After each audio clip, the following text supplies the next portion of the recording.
오늘은 예언을 너무나 정확하게 했다는 이유로 마녀로 불리운 부루만 예언가 마더십톤에 대하여 소개하겠다. 영국의 예언가로서 노스트라다무스의 출생 이전에 활동했던 마더십톤은 훗날 최고의 예언가로 이름을 날리게 될 노스트라다무스의 출생까지도 예언했다고 하여 커다란 관심을 받게 되었다.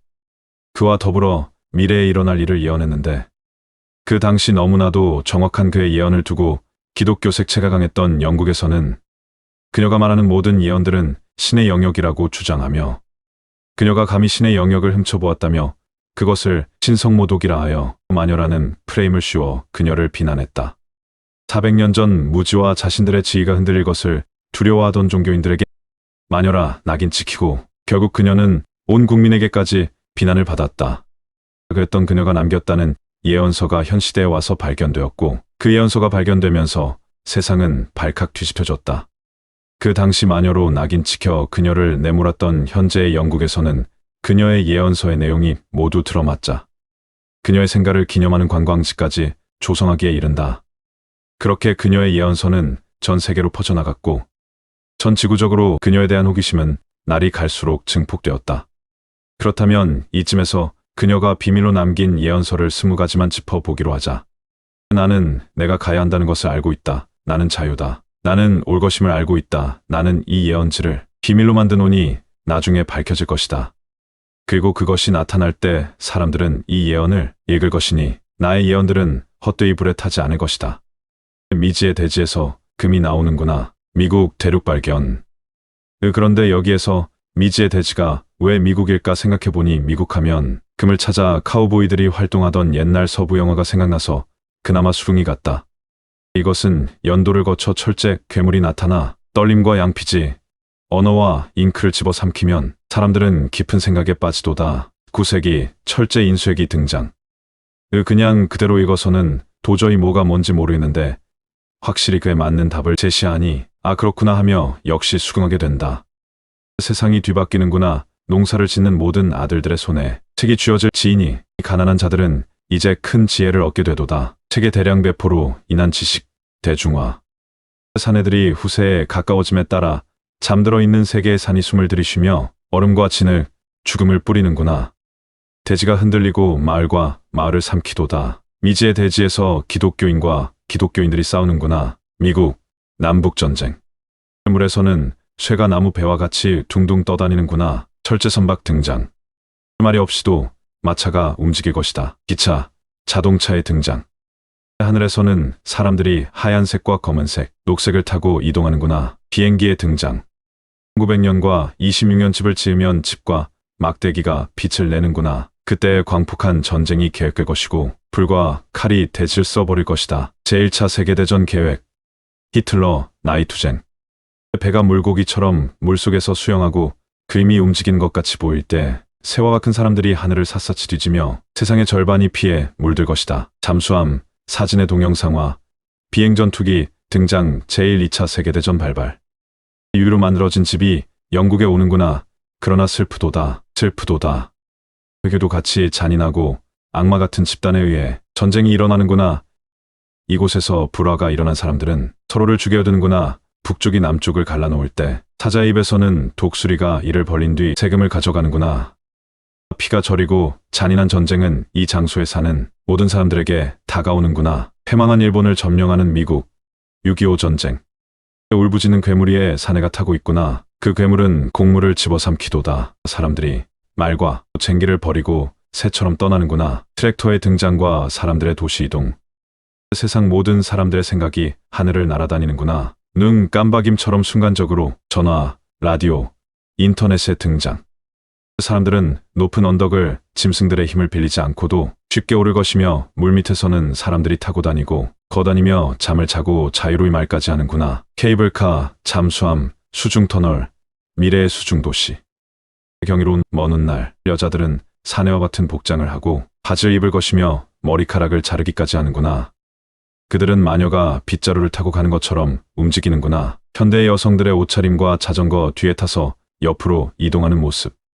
모든 사람들이 읽을 수 있는 표지판이 생길 것이다. 사내들이 가장 악랄한 행동을 할 때에 그들은 더 고운 인생들을 파멸시키며 그들의 부인들에게 한 것 같이 하는구나. 사람들은 탐욕에 빠지고 사내는 마치 잠든 것처럼 걷는구나. 현대 대형 전광판, 미디어 언론이 등장하여 각종 성범죄들이 사람들에게 쉽게 알려질 때 왕은 거짓 약속들을 하며 말하기 위한 말을 하는구나. 그리고 끔찍한 전쟁 계획을 세워 전에 보지 못한 것과 같은 것들이 보이는구나. 정치인들의 거짓말. 노란색의 사내는 막강한 힘을 얻는구나. 그들은 꿈으로부터. 그러나 이 막강한 폭군은 실패하나 그들의 행위에서 위험이 자라나는구나. 많은 사람들이 역병으로 죽어나갈 것이고 그것을 막을 수 없노니 중국 대국화, 중국과의 협력, 미래의 역병. 두려움과 공포로 사람들이 살아가니 산과 굴 속으로 도망가서 자연 속에 살아가라. 폭풍우가 맹위를 떨치며 바다가 포효하는구나. 언젠가 가브리엘이 바다와 해안에 서 있을 때 그때 그는 경이로운 나팔을 불것이며 오래된 세상은 죽고 새롭게 탄생할지니 불같은 용이 하늘을 가로지르는구나. 이 상황이 6번 일어나기 전에 이 대지는 죽을지니 이 예언의 6번째 선포자에 의해 인류 전체가 공포에 떨며 겁에 질릴 것이다. 용이 꼬리 핵미사일. 마지막 20번째는 무시무시한 핵전쟁으로 인해 지구가 멸망이기까지 가는 상황을 예언했다고 한다. 7일간의 낮과 밤 동안 사람들은 엄청난 상황을 목격하게 될 것이다. 바닷물이 사야보다 높게 솟구치고 해안가를 집어삼키기 위해 산들은 고함을 지르기 시작하고 대지가 흔들리기 시작한다. 헬은 맹렬히 돌진하여 대지를 집어삼키고 인류는 진흙탕에 빠져들게 되며 사람들은 혼란에 빠질 것이다. 세상이 시간이 되면 하늘의 별들이 말을 해준다. 세계 3차 대전. 이어서 그녀가 꿈에서 보았던 생생한 세계의 종말에 관하여 좀 더 심층적으로 소개하도록 하겠다. 이때는 별들의 움직임이 하나둘씩 이상해진다. 별들이 지상 서쪽으로 쏟아지고 별들이 쏟아지는 모습은 가히 장관이었다. 별들이 쏟아지고 나서 동쪽의 물이 범람하게 된다. 동쪽의 많은 것들이 잠기게 된다. 언제인지는 모른다. 다만 별들이 춤을 출 뿐 그들은 이빨을 드러내고 싸울 것이며 그리고 죽일 것이다. 그리고 흉측한 두려움이 음식을 비밀의 언덕에 숨긴다. 그들은 거짓이며 약탈자와 도둑, 간첩들을 죽인다. 인간은 홍수의 공포로부터 빠져 죽는다. 그리고 겁탈할 것이며 거짓의 피에 빠진다. 인류의 손에는 피가 흐를 것이니 쓰라린 대지로구나. 용의 꼬리가 없어졌을 때 인류는 방금 전에 일어난 일을 상기하지 않고 웃는구나. 그리고 그 전에 살던 삶을 계속 살려고 하지만 이미 늦었구나. 인류는 그와 같은 운명을 맞이하는 게 이치일지니 그의 가면 속 미소, 그의 그릇된 위엄은 신들의 분노를 일으키니 그들은 용을 다시 보내고 하늘의 빛을 비추면 그의 꼬리는 갈라질 것이다. 대지가 찢기고 왕과 지배자, 노예들은 달아날 것이다. 그러나 그들은 천천히 물의 지점을 따라 이동하나 사람들은 바다가 산과 해안으로 떠오르기 전에 갈증으로 죽을 것이다. 그리고 대지가 갈라지고 새롭게 변화한다. 그대들은 이 예언이 이상하다고 생각하는가? 그러나 그것은 실현될 것이다. 나의 예언이 신성모독이라 생각하는가? 너무나 정확했던 예언을 한다는 이유로 마녀로 내몰렸다는 마더십톤. 지금 시대에 태어났더라면 세계적인 명성과 더불어 부귀영화까지도 누릴 수 있었을지도 모를 테지만 시대가 시대인지라 안타까울 뿐이다. 오늘은 이렇게 안타까운 마녀 마더십톤에 대하여 영상을 소개하였다. 부족함에도 끝까지 시청해 주셔서 감사드린다. 이집트 기자지구에 있는 파라오 쿠푸의 대피라미드의 내부 공간 3곳에 전자기 에너지가 집중되고 있다는 사실을 과학자들이 밝혀냈다. 러시아와 독일 공동 연구팀은 대피라미드의 파장이 200에서 600m인 전파 방해 입자를 조사해 피라미드 내부의 전자기장 분포를 모형화했다. 다중급 분석을 통해 피라미드 내부 공간 3곳에 전자기 에너지가 집중되는 현상을 보여줬다. 여기에는 파라오 쿠푸와 그의 왕비를 위해 만들어진 2방과 바닥에 이완성된 3번째 방이 포함된다. 연구팀은 피라미드 건축에 쓰인 자재 등의 정보가 부족해 몇 가지 요인을 가정해야 했다고 말했다.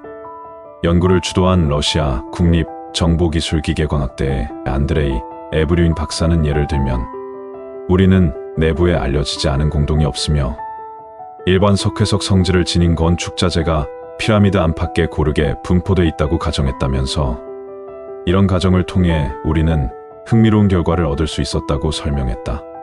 대피라미드는 약 4,500년 전인 기원전 2509년에서 2483년 이집트를 지배한 파라오 쿠프 시절 건설됐다. 높이 139m, 너비 230m로 지구상에 남아있는 피라미드 중 가장 크다. 이번 발견은 고대 피라미드에 관한 수수께끼를 푸는 데만 도움이 되는 것이 아니다. 피라미드의 전자기 에너지가 분배되는 방식을 연구하면 고효율 센서와 태양전지를 제작하는 데 응용할 수 있다고 연구팀은 설명했다. 그렇다면 이집트 쿠프 왕의 대피라미드에 대하여 좀 더 알아보도록 하자. 피라미드는 단순한 왕의 무덤이 아니라 일명 천국으로 가는 천국의 계단이었다고 한다. 이는 불멸에 대한 믿음에서 비롯된 것으로 고대 이집트인들은 파라오가 죽으면 그의 영혼이 태양의 신인 라와 함께 하늘로 올라간다는 믿음을 가지고 있었다. 결국 피라미드는 천상의 세계로 인도해주는 천국의 계단인 셈이다. 피라미드라는 어원은 그리스어인 피라미스페라멧에서 유래했다. 재미있게도 이를 해석하면 밀가루, 케이크라는 뜻이라 한다. 피라미드를 처음 본 그리스인들이 익숙한 삼각형 모양의 케이크를 떠올려 이름을 지었다는 유래가 있지만 이것은 어디까지나 믿거나 말거나이다. 정작 이집트인들은 피라미드를 메르머라고 부른다. 피라미드는 매우 복잡하면서도 정교한 복합 구조물인데 파라오는 고왕국 초까지 신과 같은 존재였고 훗날에는 신의 아들로 여겨졌다. 살아서는 백성을 다스리는 왕이고 죽어서는 4, 5세기에서 신들과 함께 이집트를 수호한다고 믿었을 정도로 파라오의 권위는 말 그대로 신과 같은 대등한 위치에 있었다. 그래서 파라오의 무덤인 피라미드를 만드는 일은 국가적으로 중요한 사업이었을 것이다. 공간과 길 등으로 이루어져 있다. 피라미드의 겉모습은 그저 커다란 삼각뿔처럼 보이지만 사실은 여러 개의 복합 구조물로 이루어져 있다. 피라미드는 기본적으로 신에게 제물을 바치는 큰 신전과 왕비의 피라미드 등 조금 작은 피라미드가 존재한다. 재미있게도 피라미드 안에는 저승으로 가는 강을 건너기 위한 의식용 배를 묻을 구덩이를 비롯해서 신전과 나일, 강으로 연결된 긴 둑길 등으로 이루어져 있다. 아무리 작은 피라미드라고 해도 그 건축물을 짓기 위해서는 수만 명의 일꾼과 건축 기술자가 필요했고 엄청난 양의 돌이 쓰였다. 물론 크기와 내부, 공간의 내실에 따라 공사 기간도 수십 년이 걸렸다. 피라미드 건축 사업은 파라오에게 있어 무척이나 중요한 사역 중 하나였고 무엇보다 왕조의 자존심이 달린 일로 막대한 부와 권력을 자랑하는 수단이기도 했다. 피라미드는 원래 새하얀 자태를 뽐냈는데 순백의 석회암으로 외벽이 덮여 있었다. 세월이 흐르면서 모두 벗겨지고 말았지만 순백의 초고층 건축물이 사막 한가운데에 덩그러니 놓여 있으니 그 웅장함은 말로 표현할 길이 없을 것이다. 고고학자들은 날씨가 좋은 날에는 이집트의 남쪽 지역에서도 햇볕을 받아 눈부시게 빛나는 이집트의 피라미드를 볼 수 있었을 것으로 추정했다. 쿠프 왕의 피라미드는 20년이라는 대장정을 거쳐 완성되었다.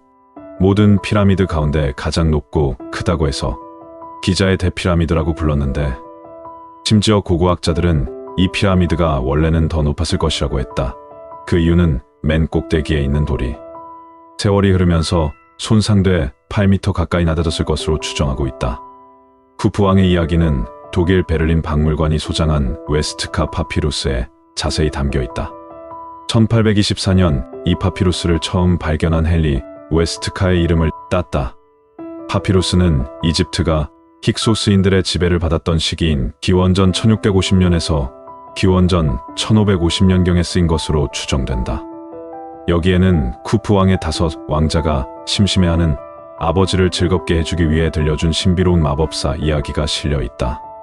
쿠프 왕이 가장 완벽한 피라미드를 만들기 위해 지혜와 문자의 신인 토트의 비밀 문서를 찾는다는 흥미로운 내용도 있다. 쿠프 왕의 심술 맞고 잔인한 성격을 비꼬고 풍자하는 이야기도 있다.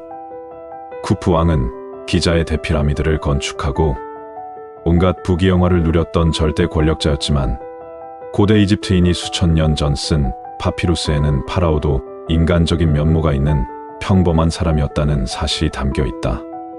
이집트 최초의 피라미드. 고대 이집트 문명 최초의 피라미드는 고왕국 3왕조의 두 번째 파라오인 조세르가 처음으로 피라미드를 세웠다고 한다. 조세르는 성스러운 몸이라는 네체리케트 호루스 이름을 가지고 있었다. 상이집트 사카라 지역에 지어진 이 건물은 마스타바라로 불리는 고왕국 1. 왕조의 단층짜리 직사각형 무덤이 바탕이 됐다. 조세르의 신하였던 이모테프가 설계를 맡았다. 원래는 작은 무덤으로 시작했는데 뒷날 계속 증축을 하면서 계단 모양의 피라미드가 됐다고 한다. 조세르의 피라미드는 세계 최초의 돌로 만든 석조 건물로 1979년 유네스코 세계문화유산에 등재됐다. 축조 시기는 기원전 26세기경으로 27년이라는 세월에 걸친 대공사 끝에 완공되었는데, 하수라듯 당시에는 외벽이 반죽한 백색 석회암으로 덮여 있어 더욱 완전한 각불 형상이었으며, 꼭대기에는 금으로 만들어진 피라미드용 캡스톤을 씌워 화려함을 자랑했다. 그러나 이들은 고대 이집트 왕조의 쇠퇴 이후 여러 차례 뜯겨 건축 자재로 전용되었으며, 오늘날에는 울퉁불퉁한 암석들이 그대로 드러난 모습으로 남아있다. 피라미드는 3800년 넘게 인간이 세운 가장 높은 건축물이었으며, 고왕국 시대의 피라미드들은 기원전의 학자와 예술가들에게도 이미 현대인이 생각하는 수준의 고대 유적으로 여겨졌다. 그리스의 헤로도토스와 스트라보, 로마의 데플리니우스 등이 대피라미드에 대한 기록을 남겼다. 오늘날에도 기자의 피라미드들은 이집트의 막대한 외화를 벌어주는 랜드마크이자 관광지로 매년 1470만 명에 달하는 관광객들이 이곳을 다녀간다. 세계에 존재하는 피라미드들 중에 최고봉이라 할 수 있고, 여전히 세계 불가사의의 중심에 있는 이집트 대피라미드는 정말 그 몸집만큼이나 많은 신비를 담고 있다. 특히 매우 높은 정밀도와 복잡한 내부 체계를 둘러싼 논쟁은 앞으로도 오래 지속될 것임이 분명하다. 대피라미드를 완벽하게 에워싸고 있는 거대한 주력은 그 두께만 3m에 달한다. 피라미드와 담장은 약 10m밖에 떨어져 있지 않아서 그 중간 마당은 그리 넓은 게 못 된다. 대피라미드는 이집트 사상 제일 크고 제일 복잡하고 가장 정확하게 만들어진 피라미드였다. 그러나 외적으로 보이는 건축물의 웅장함은 피라미드 내부에 비하면 세 발의 피라는 말이 절로 나온다. 대회랑이나 왕이 묻힌 내실의 복잡하고 정교한 솜씨에 가히 경이로울 뿐이다. 올라가는 통로와 대회랑, 여왕의 방, 왕의 방 등 내부의 복잡하고 정교한 구조물은 대피라미드 이전과 이후의 피라미드에는 없는 것이다. 유일하게 쿠프 왕의 대피라미드에만 존재할 만큼 역사적 가치는 대단하다고 할 수 있다. 대피라미드의 웅장한 크기, 복잡도, 정밀도 등을 고려하면 이에 견줄 피라미드는 현재 없다.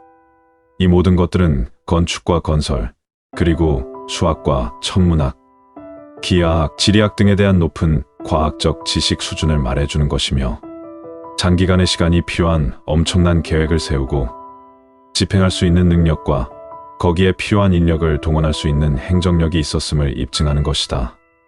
대피라미드는 파라오 쿠프가 주인이라는 설이 유력하지만 어디에도 왕을 묘사한 벽화나 상형 문자가 보이지 않는다.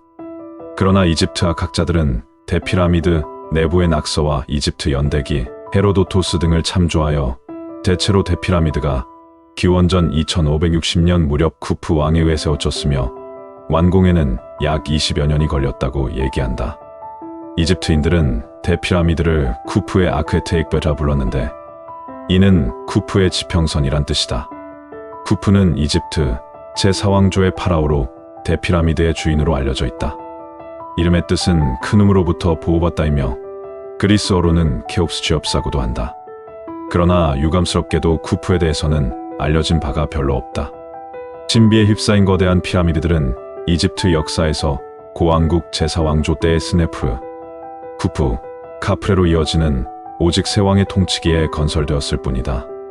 나머지 피라미드를 모아봤자 이 시기에 지어진 피라미드 부피의 41%밖에 되지 않는다고 한다.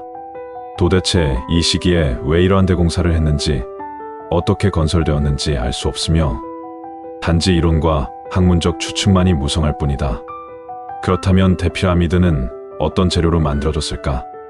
아직도 세계에서 가장 큰 석조 건축물로 중심부는 노란색 석회암으로, 외장석은 흰색 석회암으로, 그리고 내부의 방과 통로, 지붕 등은 화강암으로 되어 있다.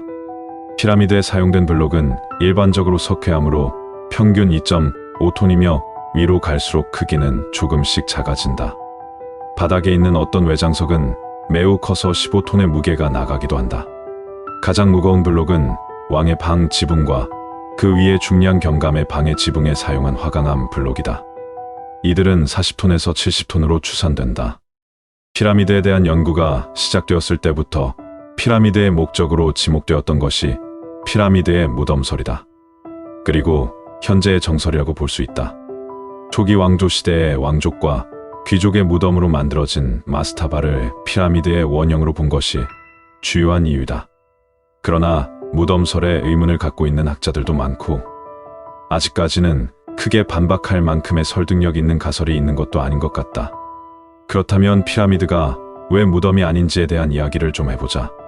최초의 피라미드인 제세르 왕의 계단형 피라미드에서 미라의 일부가 발견되었을 뿐, 그 이후의 피라미드에서는 어디서도 미라를 찾아볼 수 없다. 이런 식으로 말하면 진짜 피라미드도 원래는 미라가 있었지만 도난당하고 말았다는 설도 물론 성립한다. 허나 일찍이 미라가 존재했다면 그 흔적 정도는 당연히 남아있을 터이다.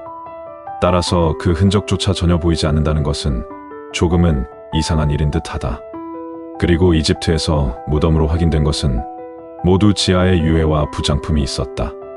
그런데 왜 대피라미드는 지상에 매장실이 있을까?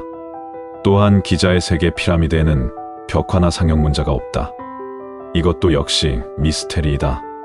무덤설 외에 몇 가지 다른 가설이 있는데, 오리온 벨트, 천상의 거울, 물펌프, 발전기, 곡물 창고 등이 있다.